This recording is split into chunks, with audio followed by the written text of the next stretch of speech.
mbokki téléspectateurs yi teewlu Khass TV ñu ngi leen di nuyu di leen jaajëfal ci saxoo gi ngeen di saxoo di ànd ak ñun ci suñu jotaay yu mel nii jël siwaat nan ci seen entretien yi leen di amalal saa su nekk tey nag ki ñu ci dalal nekk benn ndaanaan boo xam ne si mi ngi nekk fële ca Amérique ñëpp miin ko ñëpp ràññee ko ci ay faral di génn ci li nga xam ne si mooy média bi di suñu naataango waaye nag miin nañ ko bu baax a baax ci activité yi nga xam ne si mooy faral di am foofu ci Amérique muy bàcc saw bu ñu waxee bàcc sàmb bu ñu waxee bàcc sàmb rek ñëpp xel yëpp dana dem fële ca New York ñu ràññee ko bu baax a baax ci ay événements yu baree bari yu faral di am foofu ca Amérique ñu ko fay nemmeeku sëñ bàcci sàmb ñu ngi lay nuyu ñu bàyyi la nga nuyu suñu mbokku internet yi ñu doog a dugg ci waxtaan bi.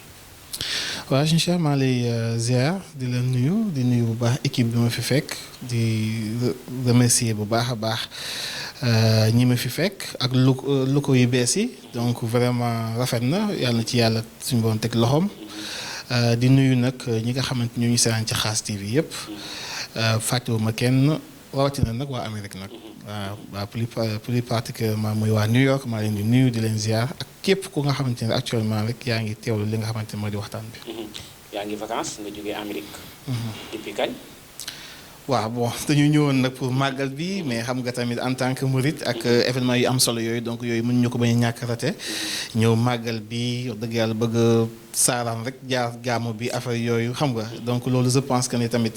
en tant que jullit yu mel noonu bu fekkente mën nga ko te mën koo def te def ko je pense que lu am solo la donc loolu tax ñu ñëw vacances ak tam seetaale waaye nag mbokk yi soxna yeeg famille beeg yooyu daal. yéen doomu Sénégal yi nekk foofu nu ngeen dundee mbas mi. parce que wër na àdduna bi wër na këpp sonal ñëpp. nu ngeen ko dundee. waaw ni ñu ko dundee moom suñu seex metti na parce que tamit xam nga doomu sénégalais bu jugee ci Sénégal rek dem ci bitim réew ak réew mi boo mën a dem. je pense que ne affaire bi mu dikkee touché na la mais nag alhamdulilah ci benn côté parce que tey bi loolu amee foofu gouvernement bu Amérique toogul ñoom def nañu lu am solo moom mooy que ne yëkkati ay moyens teg ko pour ñi nga xamante ni ñoo fa nekk en tant que américaine di ci gis seen bopp nag bu baax a baax a baax a baax donc côté boobu wax dëgg yàlla alhamdulilah donte jamono bii am na tuuti changement mais bi muy doog a tàmbali ak weer yi ci topp métti woon na ci ñenn ñi mais nguur gi di gouvernement bu américain bi am na lu ñu teg lu am solo lu nga xamante ni doon na dimbali doomu sénégalais ya fa nekk. tey dugg beeg génn bi bokk nga ci ñi nga xam ne si ñoo njëkk a dugg ci réew mi xëy na bi nga xam ne si mbas mi mu ngi toll ci jëm ci jeex ak yooyu ndax ci màggal gi. ci la jógee fële ci Amérique ñëw fii. nan nga gisee ci relation ci aéroport yi mu Amérique ba fii ci Sénégal. ci yan disposition lañ jël ci mbas mi. parce que am na ñu lay seetaan ñoo xam si tey aéroport yi. tax fan yi yaa ngi dégg cas yi nga xam ne mooy cas importé yi moo commencé di wàccaat ci réew mi yi nga xam ne te jaare ci vol yi di ñëw Sénégal nan nga gisee aéroport yi ak surtout Sénégal seen aéroport yenn disposition lañ waaw Sénégal ñoom dañu lay wax ne la soo dee ñëw na nga am test bu nga xamante ni du ëpp juróom-ñaari fan donc man cas boobu xawoon na ma dal parce que man sama bos ëppoon juróom-ñaari fan vers 9 jours 10 jours mais bi ma ñëwee ci aéroport bi pour war a embarquer parce que sama vol New York France la woon France Dakar donc dañu ma wax ne ma yéen seen dëkk dañu require képp kuy ñëw mu am test bu nga xamante ni juróom-ñaari fan la donc dem nañ ba ne ma sax naa dem defi ji test ci jour ji parce que am nañu ay moyens yu ñu teg yu nga xamante daf lay permettre nga dem def test am résultat bi dans 30 minutes nga ñëw mais bon comme man xaw na ma yéex a ñëw ci aéroport bi aussi bëgguma dugg ci yooyu pour di tarder sama bopp donc ma demandé leen personnellement ñu ne ma léegi amul problème mais yéen seen dëkk dañu require dañu demandé képp kuy ñëw na am test bu am 7 jours donc comme que sama bos ma ëppoon na ko xëy na peut-être boo demee foofu da ngay fay 40 000 francs pour loolu ma ne leen ok man amul problème waaw Amérique waaw. ok ci Sénégal yi ngay defee test wala ci Amérique ci boobu départ gu ma woon. dañ ne ma rek boo demee ci Sénégal. seen réew dañu demandé ni kuy dugg ku ne na am test bu nga xamante ni ci juróom-ñaari fan ci lay yem. comme que man sama bos weesu na délai bi amoon na 9 jours donc looloo tax ñu ne ma léegi naa dem defi ji test boo nga xamante ni day génn dans 30 minutes pour mu mën a ñëw man ma ne leen su ma ko defee mën naa am. ma tardé wala da bëgguma dugg ci yooyu donc comme que man sama réew wax nañ ne loolu su ma demee foofu mën naa fay 40 000 ñu bàyyi mu sedd ma ne leen ok amul problème donc naa dem ba foofu fay sama 40 000 mais nag bon maa ngi laan la jëwuma Dakar directement dama dem France donc am na ay filiation yu lay jox yu nga xam ne war nga ko remplir def ko soo ko defee ba pare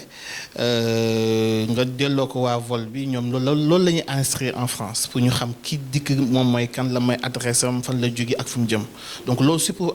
jëm France léegi vol bi ngay jëlaat France pour dem Dakar ñun amuñu benn filiation yu ñu tiré yu ñu bind amul dara donc bi ñu yegsee aéroport aussi ku dikk dañ la laaj bon ndax def nga test boo amee test su fekkente ni test mi ngi sa téléphone nga wane ko su fekkente ni nekkul sa téléphone mi ngi sa yaa ngi ko amee pour papier nga génnee ko donc man bi ma dikkee comme que man indaale naa sama test mais dañ ne ma dafa ëpp juróom-ñaari fan donc faaw nga defa beneen test am na feneen fu ñu lay yóbbu ci aéroport bi waa kër ministère de la santé ñoom ñoo fa nekk foofu boo demee nga remplir benn papier joxe sa tur sa sant sa numéro téléphone ak benn numéro téléphone bi ñu la war a jox ñoom pour en cas boo soxlay résultat nga fay 40 000 bu ma dikkee fay naa 40 000 si aéroport bi. da ngay fay. fay naa 40 000 francs CFA. mais loolu doy na waar parce que. doy na waar parce que ñu réew yu ñu jógee sincèrement boo defee test doo fay. oh non normalement test da nga war a dem gratuit ñu xool ba xam doomu jàngoro bi dal na loolu. exactement man bari na. waaw fay naa 40 000 daal yoo nga xamante ni man dama ne woon sax est-ce que sincèrement lii am na quoi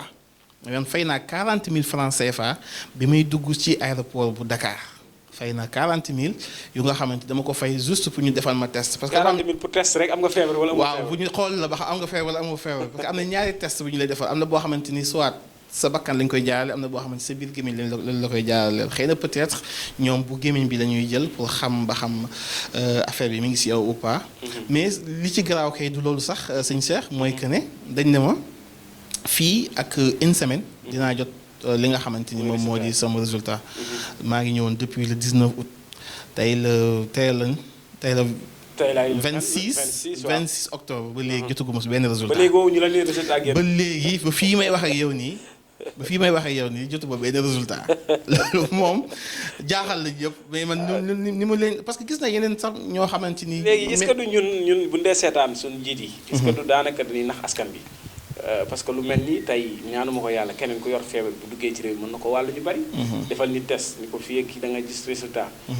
boobu ba léegi lu mat un mois ngi nii yaa ngi ci biir dëkk bi jaxasoo nit ñi. te kenn oowu la. topp ñu résultat yi fa naka la mujj. mu nekk lu doy waar parce que man. je suis animateur investigateur ni journaliste mën a amee nekk journaliste investigateur man animateur investigateur la man depuis loolu ba léegi maa ngi veillé ci information man ne lii naka la leen mën a dalee. waxuñu ko parce que bon mais loolu ay fela yoo nga xamante ni mooy lu am parce que ñun tamit ñoo bokk suñu Sénégal ñun xam nga. parce que tamit on est des Sénégalais d'abord mais bëgg nañ xam. ñoom yan stratégie lañ boole a teg parce que tey xam naa li ma dal na fukki sénégalais ak juróom wala ñeneen ak ñeneen donc ñoom naka la ñu war a mën a xamee ne